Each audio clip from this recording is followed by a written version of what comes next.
Hello, hello, hello, hello, hello. Welcome back.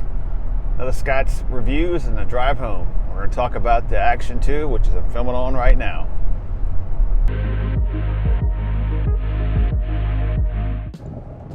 Again, Scott, welcome back to the channel. If you haven't been here before, mostly camera reviews now. I used to do a lot of speaker reviews, but not too many good speakers, Bluetooth-wise, coming out, and kind of moving on to other things. Anyway, let's talk about the Action 2, because there is a lot you can talk about with this camera, whether it's right for you or whether it's not right for you. And this is kind of one of those cameras, I think, whether you're all in or you're all out, and there's not much in between at this price point, right? You don't buy a $500 action camera just for maybe I'll use it once or twice. This is more of a I'm all in or all out. So it's getting dark right now, so this is a good kind of low light test. Filming on 4K 24, rock steady is off. The sticky mount is to the glass, and using a lav microphone. It's a very cheap lav microphone, and this time I won't put it next to my seatbelt and make it scritchy scratch. Let's talk about real quick if you're considering other cameras. If you do not have a GoPro already of any kind, and you're looking for mounting action sports in the water, off surfboard, something craziness, obviously go for a GoPro. If you're looking for something easy to mount quickly to get a setup, if you're lazy and you're in and you want to get a quick setup, get the video done, and go on with the next thing, this is nice. The sticky mount goes right on my glass for any type of smooth surface. Stick it on, you're good to go. Wash it off when it gets a little bit less sticky and it becomes sticky again. I love that mount, where you can put it on a car, metal. If you're walking down the street, you want to get a shot, and you put it on a sign.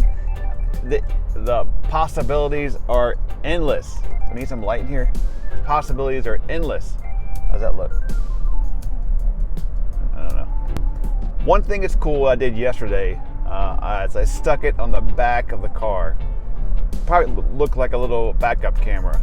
I use the metal piece, the little magnet piece that comes with the necklace, right? So this little piece right here that you put on the camera to stick it on here, you got to put that on and then use that to stick on things, right?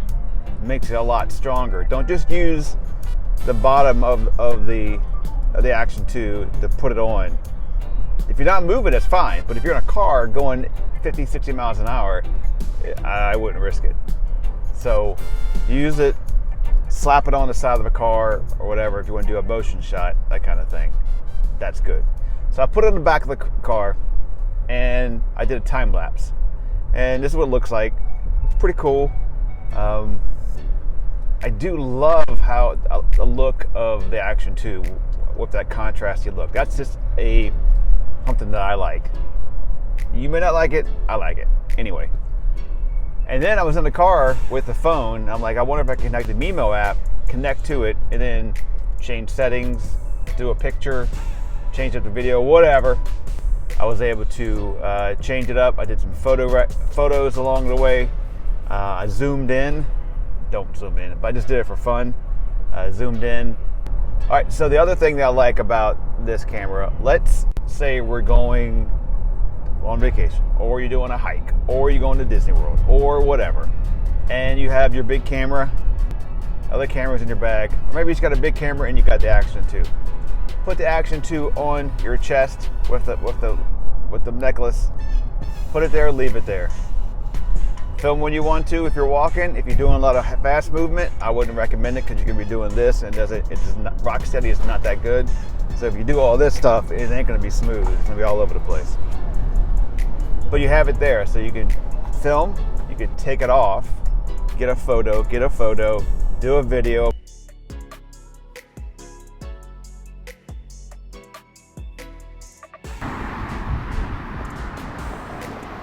Put it back on, hands are free again, back at it. That is nice to have. Versus, and I've done it with the Pocket, the GoPro, I have a little bag.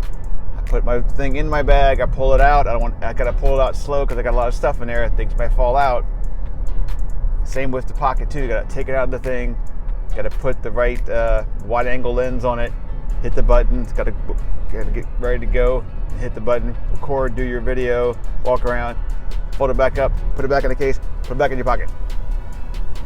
Not a big deal, but after a while, this is just so nice to have it right here.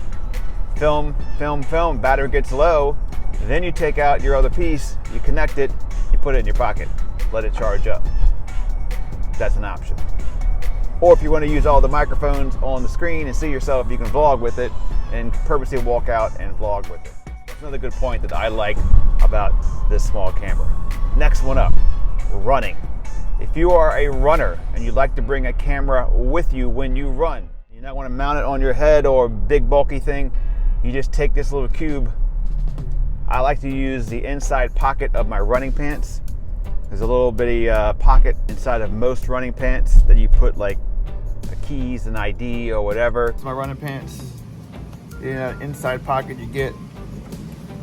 You take your, easier with two hands. Slip it in here. Whoop. There you go. Action 2 fits right in that pocket and it disappears. After about half a mile, you don't even feel it anymore at all. I've done it before with a GoPro. I've set a GoPro 7 in there and stuffed it down in there. And yeah, you feel it. You get like the GoPro 10, I don't think it even fits. You have to put it, that goes into the regular pocket and that's bouncing all around. You got a big pair of honkas when you're running. So I don't like that either. So this allows you to put it in your pocket, forget it. Do your run, stop, take a picture, take a video, whatever you want to do. You always have a camera with you. I think I talked about this before when it comes to Insta360 Go, because that's kind of like close to this one. That one, I just tend to hit the button on accident. Some say go ahead and change the setting on your one button touch to a photograph. So if you do hit it, it just takes one picture and that's it. Not a bad idea. I also would like to change my settings. 60 frames per second, maybe I want to do 120 frames per second. So that kind of stuff, you can change the whole world with this camera versus just 4 options ahead of time with that one. All right, let's talk about image quality. Wide angle lens. Does GoPro 10 have better image quality? I'd say yes, I think it does. So if that is really what you're after in an action camera, then go for it. I'm not going to deny you for buying the GoPro Hero 10 at all. I still go back and think, is that the better camera or not?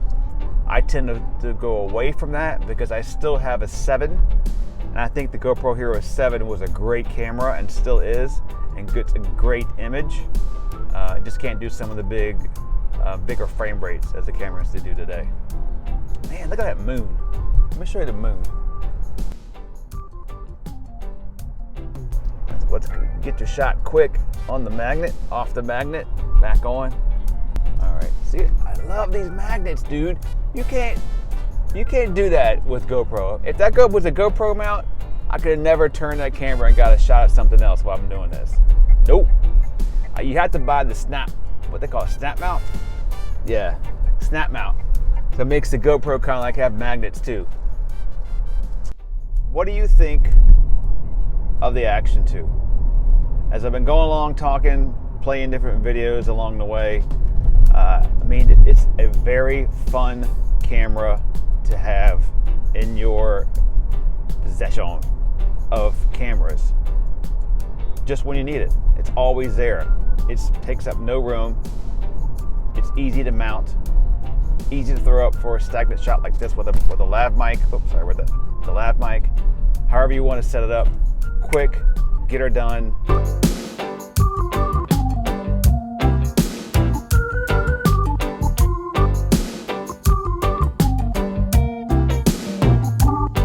GoPro 11 is going to have something like this with the magnets. They're going to build magnets in somehow to that 11 to to make it a different system where you can mount it kind of way. That's what I think. Such a nice feature to have. So the example I think of is that you're in, let's say, Disney World, and you want to get a shot of the family, a group shot. Instead of doing one of these, and your hands in the way and then the shot, or you give your camera to somebody else, you walk over to a trash can, you walk over to anything that's metal, you stick it right there, you put a timer on the photo, you hit the button, you back up, and you get your shot. You do a video, you're gonna walk by, like you're walking past, like the whole crowd's walking past, like they do in YouTube stuff, where they set the camera up, they walk past it, and they run back and get it before someone steals it. That kind of stuff, they can do that. Another good thing about this camera that I don't think you can do with the GoPro too much are videos of everyday stuff. You walking into a grocery store, you going into Starbucks, any place, a restaurant, and you want to capture you walking to your table or something like that. But you're kind of nervous about filming as you walk into a restaurant. People are going to look at you. You're going to look at your camera and kind of give you like a weird look. You don't want anybody to see what you're doing. You're not trying to be sneaky. You still want to call attention to yourself.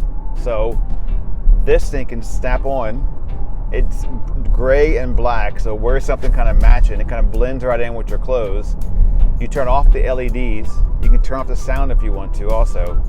And no one knows what you're filming. And perfect. Put it in your vacation video. Carnival cruise, Disney cruise. And you want to walk around the boat, get certain shots, but you don't want everybody staring at you what you're doing. So this kind of avoids all the unnecessary confrontation. So what do you think DJI is going to do regarding firmware updates? What do you think they're going to try to fix? Overheating? I'm sure they're going to try to optimize that as best they can. Battery life? Same thing. File transfer speeds from the device to the SD card when you want to transfer it internally. I'm sure they probably tweak the picture a little bit, especially the stabilization in lower light. Maybe they can work with that some, because it gets kind of crazy up in the corners here in low light. We're supposed to be dealing with the sensor, a bigger sensor like in the Pocket 2. So the Pocket 2 in low light, it's butter. It is nice. That is the biggest draw out of that camera, and that is the only reason I continue to hold on to the Pocket 2. So is that worth it to have that expensive of a camera just when the low light goes down? That's my update so far after using it. I like this camera, but again, I want to make sure it's not just the new thing that I like, that it's really something I'm going to use a lot, and I'm happy with the image quality. I understand when it gets darker, it's not going to be as good. I'm wondering what this is going to look like here inside the car when it gets dark outside. So thanks for watching. If you got questions, please leave them down below about what do you want me to test with this thing. If I keep it, one thing I'm absolutely getting is the Care, DJI Care, because I see me cracking this thing. Hopefully I won't, because I got the small rig case coming. I just hope that case works well. Doesn't make it big and bulkier than it is now and taking some of the fun out of it. So that's coming to mail soon. We'll test that, and we'll definitely do a review on that. Not just an unboxing like everybody else does. We'll actually use it in the real world and put it on the lanyard and everything else like that. So, all right, that's it. Hopefully it's Chipotle night. I gotta pick it up for the kids. See ya. Stop recording.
This was a shoe that she played with a long time ago, and she has not seen this yet. So we'll see if she has any different reaction to it.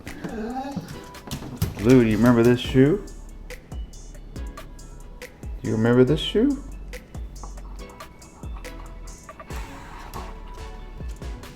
You were a puppy when you played with this shoe. You remember it?